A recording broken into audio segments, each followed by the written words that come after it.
الحمد لله رب العالمين والصلاة والسلام على أشرف الأنبياء والمرسلين نبينا محمد وعلى آله وصحبه أجمعين أما بعد فأعوذ بالله من الشيطان الرجيم بسم الله الرحمن الرحيم ثم أورثنا الكتاب الذين اصطفينا من عبادنا فمنهم ظالم لنفسه ومنهم مقتصد ومنهم سابق بالخيرات بإذن الله ذلك هو الفضل الكبير صدق الله العظيم. وقال رسول الله صلى الله عليه وسلم إن لكل أمة شرفا وشرف أمتي القرآن. وقال عليه الصلاة والسلام أيضا من يرد الله به خيرا يفقهه في الدين أو كما قال عليه الصلاة والسلام.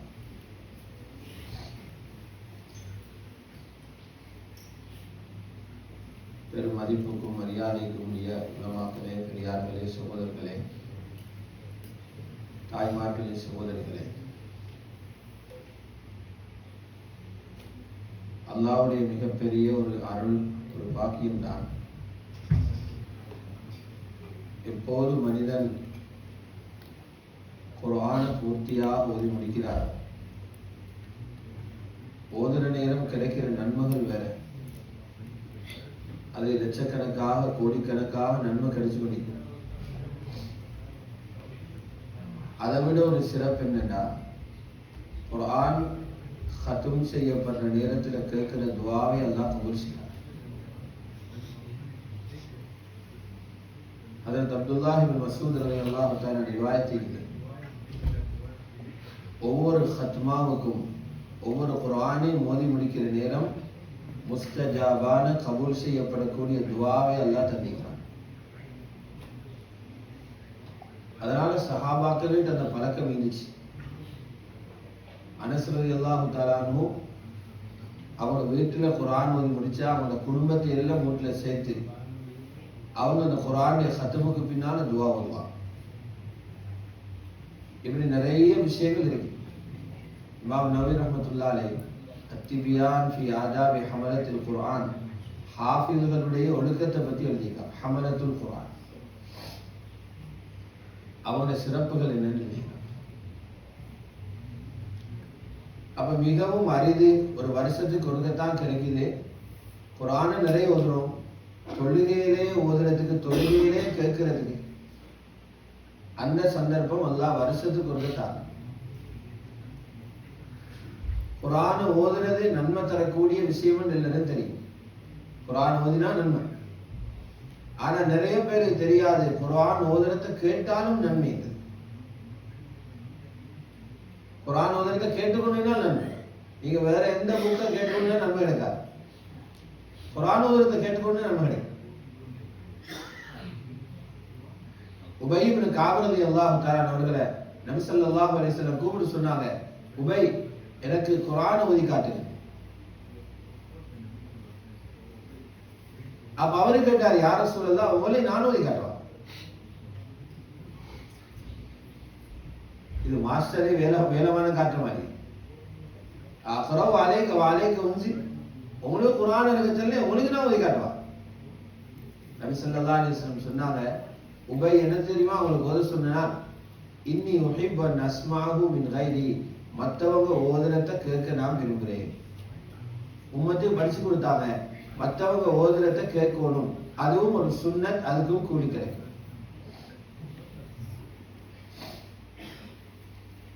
அதனால அல்லாஹ் தஆலா தராவீஹ்ல யாருக்கு இந்த 29 நாளும் 20 ரக்காத்துகளையும் வந்து கலந்து கொண்டு ஓதக்கூடிய அந்த குர்ஆனை முழுமையா காதால கேட்கிற பாக்கியம் கிடைச்சதோ பெரிய பாக்கியசாலிகள்.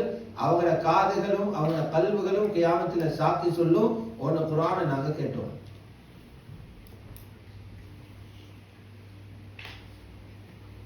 இனி அடுத்த சந்தர்ப்பம் அடுத்த வருஷம் தான். இடையில யாரும் தொழுகையில் ஓத போறதில்லை. அந்த நேரம் எத்தனை பேர் எப்படி இருப்போமோ, உலகத்தில் இருப்போமோ, இருந்தாலும் எந்த நிலைமையில் இருப்போமோ அல்லாஹ்வுக்கு தான் தெரியும்.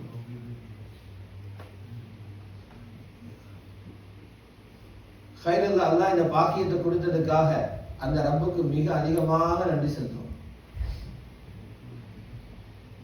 இதுலேருந்து நாங்க வந்திருக்கக்கூடிய எல்லாரும், வந்திருக்கிற ஆண்கள், பெண்கள், அதுபோல இங்க வந்திருக்கிற சிறுவர்கள், வாலிபர்கள், இவங்க எல்லாரும் இந்த நிகழ்வை பார்த்து விளங்கணும். என்னண்டா, நாங்களும் அல்லாஹ்வோட கலாமை எங்களை நெஞ்சில சுமக்கணும். அது பரக்கத்துக்குரிய, எங்களை பாதுகாக்கிற பெரியோரு சாமான்னு விளங்கணும். குர்ஆன் ஒரு ஆளுகிட்ட இருந்தா அவருக்குள்ள மதிப்பு வேற யாருக்கும் இல்லை. அல்லாஹ் பாருங்க, உங்களுக்கு என்ன இருந்தாலும் குர்ஆனுக்குற மதிப்பை அல்லாஹ் தர மாட்டான். ஹதீஸ்ல இருக்குது, இன்ன லிகுல்லி உம்மத்தின் ஷரஃபா வ ஷரஃப உம்மத்தி அல் குர்ஆன். ஒவ்வொரு சமூகத்துக்கும் அவங்க சிறப்படைகிறதுக்கு அல்லாஹ் ஒரு விஷயத்தை கொடுத்தினான். ஏன்னா உம்மத்துடைய சிறப்பை அல்லாஹ் குர்ஆன்ல வச்சிருக்கான்.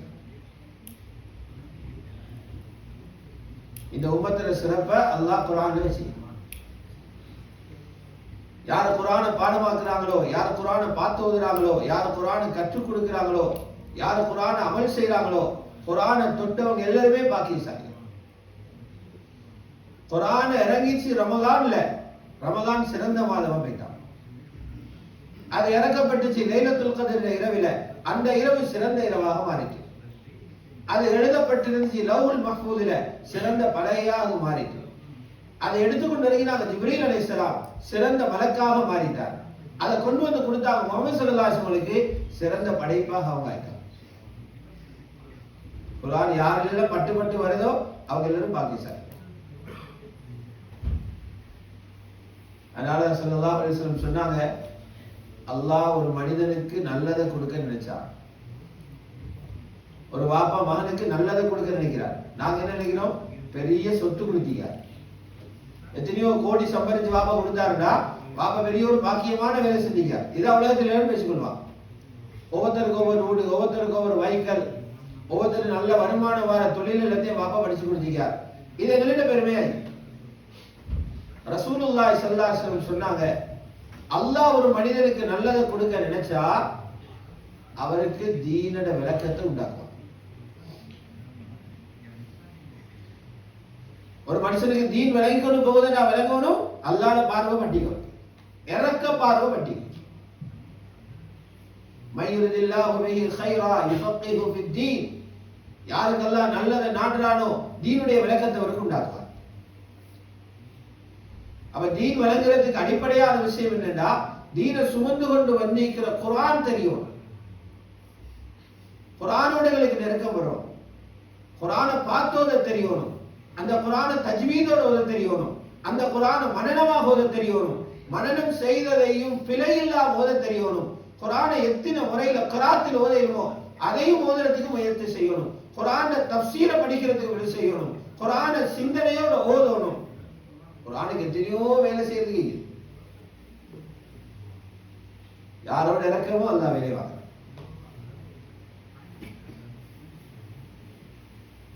மதீனா முனவரால இருந்தாங்க. மதீனா முனவரால 7 சஹாபாக்கள் கொஞ்சம் பேர் இருந்தாங்க. அவங்க எவ்வளவு 7 அப்பாவிகள் என்று சொன்னா, அவங்க பகலையில போயிட்டு காட்டில விறகு வெட்டிக்கொண்டு வருவாங்க. புகாரியில் இருக்கிற செய்தி, யஹ்ததிமூன பின்னஹார், பகலையில போயிட்டு காட்டுல விறகு வெட்டுவாங்க. வேற ஜொப் பண்ண அவங்களுக்கு இல்ல, பெரிய வருமானங்கள் இல்ல. விறகு வெட்டி கொண்டு வந்து அதை பஜார்ல விற்பனை செஞ்சு அதில கிடைக்கிற காசால் என்ன தெரியுமா செய்வாங்களா, சதக்காவும் கொடுப்பாங்க. அவங்களோட தேவைகளுக்கு மிச்சு கொள்வாங்களா. பள்ளிவாசலுக்கு தண்ணி தேவை, அந்த தண்ணியும் வாங்கி கொடுப்பாங்களா. இதெல்லாம் காட்டில விறகு வெட்டி செஞ்ச வேலையாகும். ராவேல் இந்த சஹாபாக்கள் நீண்ட நேரம் தஹஜ்ஜுத் தொழுகையில் ஓதுவாங்க. இதனால சஹாபாக்களுக்கு மத்தியில அவங்களுக்கு ஒரு பெயர் ஒன்று இருந்துச்சு, குர்ராக்கள், காரிகள். இந்த 7 ரிவாயத்துல முடிச்ச காரிகள் எல்லாமே இந்த நேரம் ஓதுறதால காரின்னு பேர் வந்துச்சாங்க.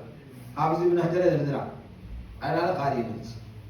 பாதையில கஷ்டப்பட்டு உழைப்பு செய்யறாங்க, ராவை தஹஜ்ஜுதுல ஓதுறாங்க. மக்காவிலிருந்து கொஞ்சம் பேர் வந்து ரொம்ப சூழ்ச்சிகரமா கேட்டாங்க, எங்களுக்கு குர்ஆனை படிச்சு தரதுக்கு கொஞ்சம் பேர் ஓணும், கொஞ்சம் பேர் அனுப்புங்க. நாங்க சொல்லி கொடுத்தா மக்கள் கேட்கிறாங்க இல்ல, நல்லா குர்ஆன் தெரிஞ்சவங்க வந்து படிச்சு கொடுத்தா நிறைய பேர் இஸ்லாத்துக்குள்ள வர இருக்கிறாங்க, அதனால கொஞ்சம் பேர் காரிகளை தாங்கன்னு கேட்டாங்க. நபி ஸல்லல்லாஹு அலைஹி வஸல்லம் பயந்தாங்க அவனை கையில கொடுக்கிறதுக்கு. இருந்தாலும் குர்ஆனை படிக்கிறதுக்கு இல்லையா கேட்கிறாங்க, தடையா நிக்கப்படாத இது 70 பேரை பிடிச்சு அனுப்பினான். ஆசிம் ரலியல்லாஹு தஆலா தலைமையில் அனுப்பினான். பெய்து போற நேரம் இவங்களை விளங்கிச்சு, குர்ஆனை படிப்பிக்கவில்லை, எங்களை கோந்திக்குது, எங்களை கொல்றதுக்கு கோந்திக்கிறாங்க. இடையில போய் அவங்களை முற்றுகையிட்டு 70 சஹாபாக்களையும் கொலை செஞ்சாங்க. 70 பேர் கொல்லப்பட்டார்.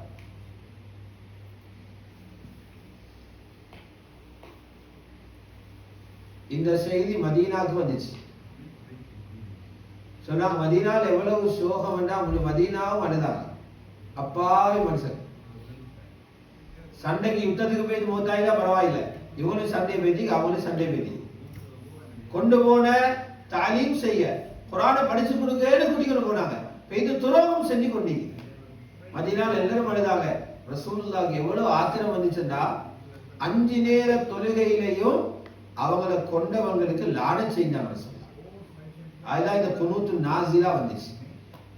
பதுல் குனூத் அங்கதான் வந்துச்சு. அவ்வளவு ஆத்திரம். அந்த சஹாபாக்கள்ல ரூஹு பிரியிற நேரம் அந்த சஹாபாக்கள் அல்லாஹ்விடத்தில் ஒரு கோரிக்கை வச்சாங்க. காரிகளான சஹாபாக்கள் அல்லாஹ்விடத்தில் ஒரு கோரிக்கை வச்சாங்க, யா அல்லாஹ், எங்கட மரண செய்தியை கேட்டா எங்கட ஊர் மக்களும் எங்கட குடும்பமும் அதிர்ச்சி அடைவாங்க, கவலைப்படுவாங்க. அதனால அவனை ஆறுதல் அடைகிறதுக்கு நாங்க இப்ப எப்படி இருக்கிறோம் என்ற செய்தி அறிவிச்சு அவன் சந்தோஷப்படுவாங்க, அங்கேயாவது நல்லா இருக்கிறாங்க. அனஸ் ரலியல்லாஹு அன்ஹு சொன்னாங்க, அப்ப ஒரு குர்ஆன் ஆயத் இறங்கிச்சு, பின்னால் அந்த ஆயத்தை எல்லாம் மன்சூக் ஆக்கினாங்க. பல்லிகு அன்னா கௌமனா அன் கத் லகீனா ரப்பனா ஃபரதிய அன்னா வ அர்தானா. இதான் அந்த காரிகள கோரிக்கை. யா அல்லாஹ், எங்கட சமூகத்துக்கு எத்தி வச்சிரு, எங்கட மனைவிமார்கள், எங்கட புள்ளகள், எங்கட உம்மா பாப்பா அவங்க ஒருத்தரும் இப்படி ஒன்று நடக்கணும்னு எதிர்பார்க்கல. அவங்க இந்த செய்தியை கேட்டு துடிச்சு போவாங்க. அவங்களுக்கு செய்தி எத்தி வச்சிருங்க. கத் லகீனா ரப்பனா, எங்கட ரூஹு பேய்த்து ரப்ப சந்திச்சிட்டோம், நாங்க அல்லாஹ்வை சந்திச்சிட்டோம். ரப்ப சந்திச்சது பிறகு பார்த்தா விளங்குது, நாங்க உலகத்தில் செஞ்ச வேலையில் அல்லாஹ்வுக்கு திருப்தி. ரதியா அன்னா, நாங்க என்ன செஞ்சோம்? பகலையில விறகு வெட்டி பொதுமக்களுக்கு சேவை செஞ்சோம், ராவையில குர்ஆன் ஓதினோம், அல்லாஹ் எங்களோட சந்தோஷம், அதனால எங்களை சந்தோஷமா வச்சுக்கிறான். இந்த செய்தி எத்தி வச்சு இது மட்டும் போதும் குர்ஆனோட ஒரு குடும்பம் வாழ்றது. இந்த செய்தி மட்டும் போதும். கிளியரான ரூட் இது. குர்ஆனோட போனீங்க, புள்ளகளை கொடுத்தீங்க, நீங்களும் எடுத்தீங்க, அல்லாஹ்ட பெரிய பதவிகள் அடையுங்க.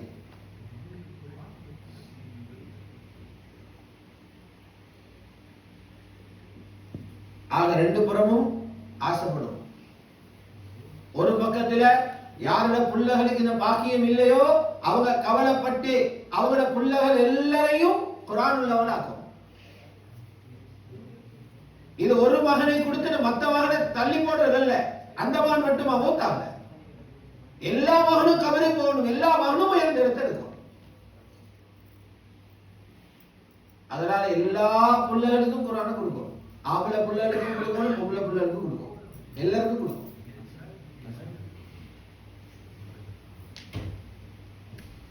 புள்ளகளை கொடுத்துட்டோம்னு சொல்லி நிம்மதியா இருக்கலாம். அதுக்கப்புறம் வாப்பமார யோசிக்கணும், நாங்களும் குர்ஆனை பாடமாக்கணும்.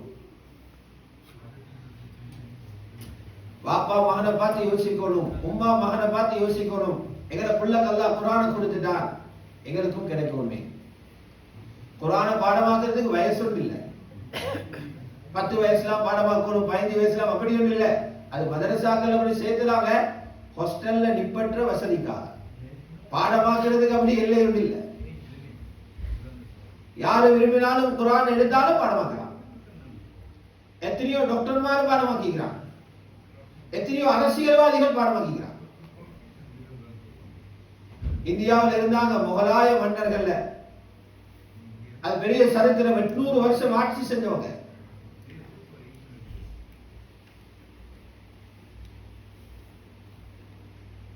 அதில் ஒரு மன்னர் அரசாட்சி செஞ்சு கொண்டு குர்ஆனை யூஸ் பண்ணினார், அவுரங்கசீப்.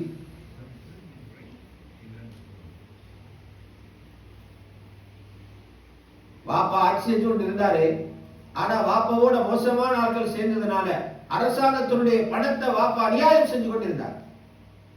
இதனால மகனுக்கு ஃபத்தாவா ஆலம்கீர் இருக்குது, ஹனஃபி மதுஹபுடைய ஃபத்வாக்கள் எழுதின கிதாப். அதை எழுதின மகனுக்கு உலமாக்களோட தொடர்பு இருந்துச்சு.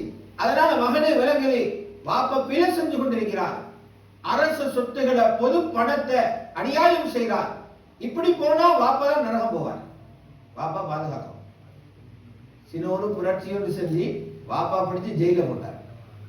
வாப்பா ஜெயில போட்டதுக்கு அதாபு செய்யவில்ல, கெட்ட கூட்டாளி மாறிட்டையும் தப்பிக்க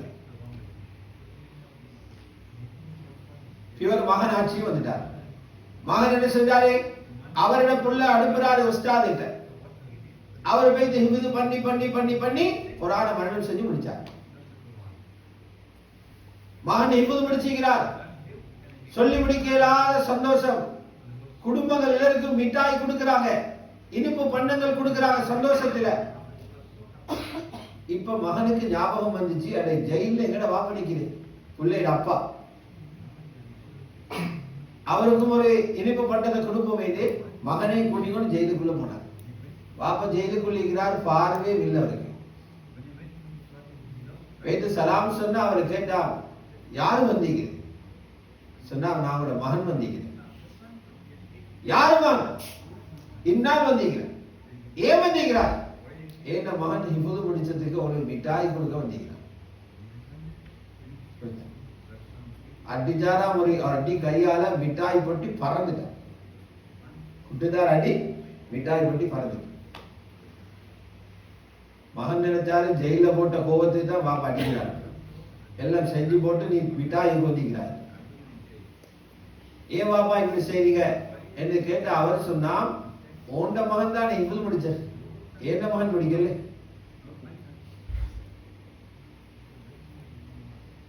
ஓண்ட மகன் ஹிஃப்து முடிச்சா நீ மிட்டாய் தின்னு, என்ன மகன் ஹிஃப்து முடிச்சா நான் மிட்டாய் தின்னுவேன். அப்பதான் அவருக்கு பட்டுச்சு அவுரங்கசீபுக்கு, அடே நானும் ஹிஃப்து செய்யணும். அரசாட்சியில இருந்து கொண்டே உலமாக்களோட தொடர்பாகி குர்ஆன மரணம் செஞ்சார். குர்ஆன மரணம் செஞ்சு ஹிஃப்து முடிச்சனால் மிட்டாய் எடுத்து வாப்பாவை பார்க்க திரும்ப ஜெயிலுக்கு போனார். அப்ப கட்டி அடிச்சு மானகஷ்டம். ஒரு மனிதனை உணர்த்துற, நீங்களும் டைம் கொடுத்தா உங்களுக்கு வந்தீங்கிறவங்க ஒவ்வொருத்தரை பார்த்து பார்த்து மற்றவங்க ஆசைப்படும். துனியால வேறொன்றுக்கும் ஆசை பொறாமப்படுகிறதுக்கு டைமே கொடுத்தில்ல. ஒருத்தர் வைக்கல் ஒன்று கொண்டு வராரு, பொறாமப்பட அனுமதியே இல்லை. ஒருத்தர் புதிய வீடு வாங்குகிறார், பொறாமப்பட அனுமதியே இல்லை. ஒருத்தருக்கு நிறைய சம்பாதிக்கிறார், பொறாமப்பட அனுமதியே இல்லை. ஒரு பெண் நிறைய நகை போட்டு கொண்டு வாரா, பொறாமப்பட அனுமதியே இல்லை. ஆனால் அல்லாஹ் ஒருத்தருக்கு குர்ஆனை கொடுத்திருக்கிறான், அதை பார்த்து பொறாமப்படு. லா ஹஸத இல்லா ஃபிஸ்டைன் ரஜுலுன் ஆதாஹுல்லாஹுல் குர்ஆன். யாரை பார்த்து பொறாம ஹஸது பண்ணீங்க, ரெண்டு பேரும் பண்ணீங்க. ஒருத்தர் குர்ஆன் கொடுக்கப்பட்டார்.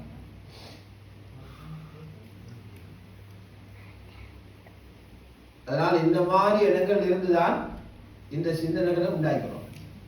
உலகத்துல நிறைய பேர் சாதனை படைச்சு கொண்டு போறாங்க. நிறைய பேர் சென்ற வருஷம் இலங்கையை சேர்ந்த ஒரு புள்ள 4 அல்லது 5 வயசுக்கு வரும், 4 அல்லது 5 வயசு. அந்த புள்ள போயிட்டு மஸ்ஜிது நபவியில ஹிஃப்த பூர்த்தி செஞ்சார். ஸ்ரீலங்கா இதெல்லாம் பேப்பர்ல வர செய்திகள் இல்லை, பேப்பர்ல தான் போடுறாங்க. இல்லை 4 அல்லது 5 வயசுக்கு அங்க போயிட்டு அந்த ஷேக் காசிம் இருக்கிறாரு, அவர்கிட்ட ஷேக் ஹுதைபிட்டே அவரோட முன்னால போயிட்டு கடைசி வார்த்தைகளை ஓதி காட்டி குரான ஹிஃபில் செஞ்சார், குரான சத்தம் செஞ்சார். 4 அல்லது 5 வயசுக்குள்ள ஒரு ஆலிம்ட மகன்.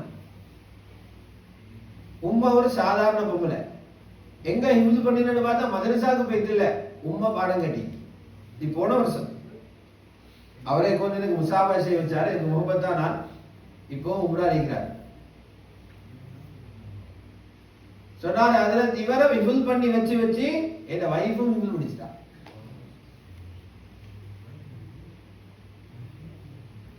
இப்ரத் எடுக்கிறவங்க இப்ரத் எடுக்கிறாங்க. யாரு படிப்பின் எடுத்து சாதிக்க நினைக்கிறாங்களோ சாதிக்கிறாங்க. ஏழாண்ட முடிவுக்கு போனா ஏழதான் சாதிக்கல ஒன்று எடுத்தா சாதிக்க. அல்லாஹ் குர்ஆன்ல கேட்கிறான், குர்ஆனை பாடமாக்குறதை லேசாக்கிக்கிறோம், பாடமாக்க ஆள் இருக்கிறான்னு கேட்கிறான். சூரத்துல் கமர் ஃபஹல் மின் முத்தகிர் வலகத் யஸ்ஸர்னல் குர்ஆன லிذிக்ர் ஃபஹல் மின் முத்தகிர் அல்லாஹ் கேட்கிறான். ஏன்னா அவ்வளவு அந்தஸ்திக்கு குர்ஆனை பாடமாக்குது.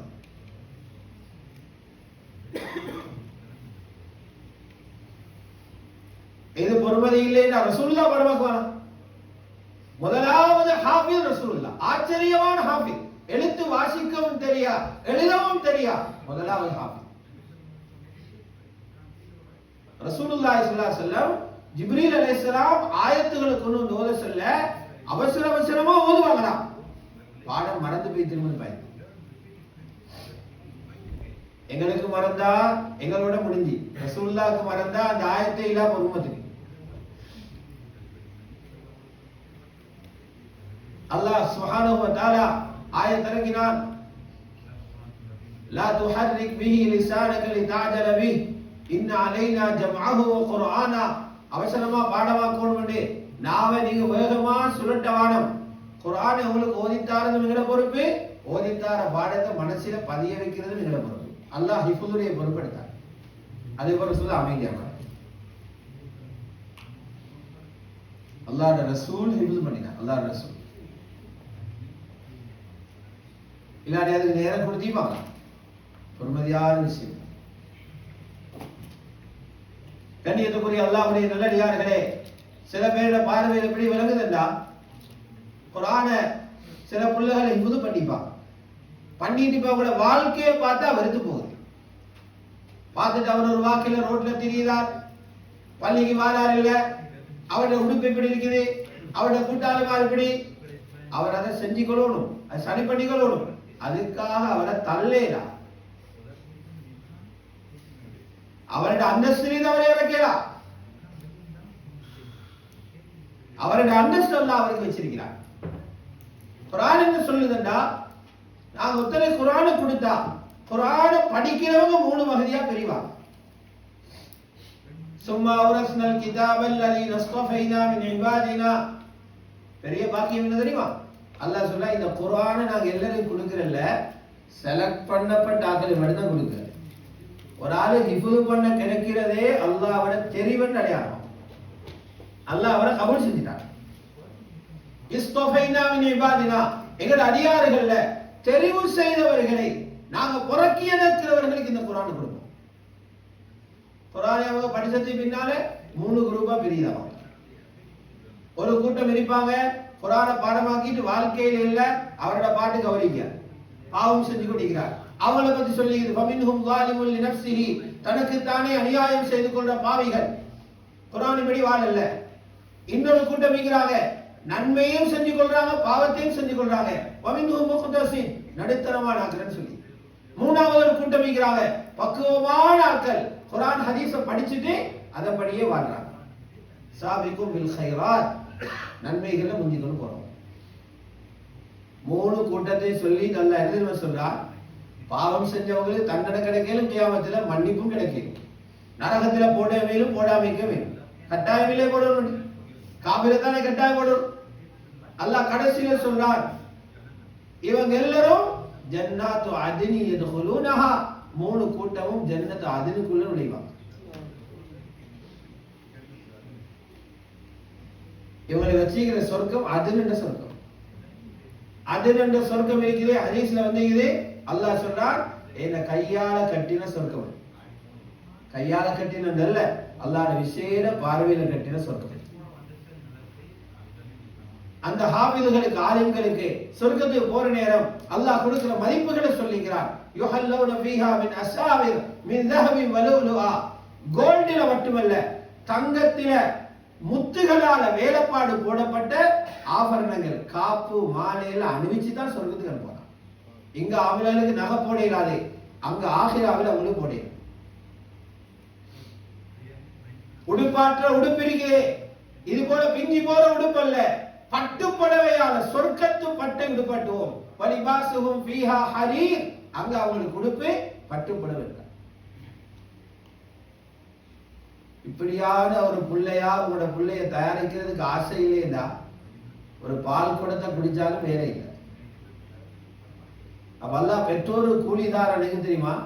ஆசைப்படுத்தி பின்னால விரட்டி கொண்டே இருக்கிறதுக்கு இவள் பண்ண ஒரு 5 வருஷத்துக்கு பின்னால் ஓட வருவாங்க சாதிச்சு எடுக்கிறது. அந்த காலத்தில் அவங்க ஏழாண்டுவாங்க, நீங்க ஆசைப்படுத்தணும், ஏன்னா கஷ்டம் பண்ணுவாங்க, நீங்க லேசிப்படுத்தணும். அப்படியே தள்ளி கொண்டு போறதுக்கு தான் உம்மக்கும் வாப்பக்கும் கூலி. கியாமத்தில் எப்படி கிரீடம் அணிவிச்சு அல்லாஹ் பெற்றோரை கௌரவப்படுத்துறான்.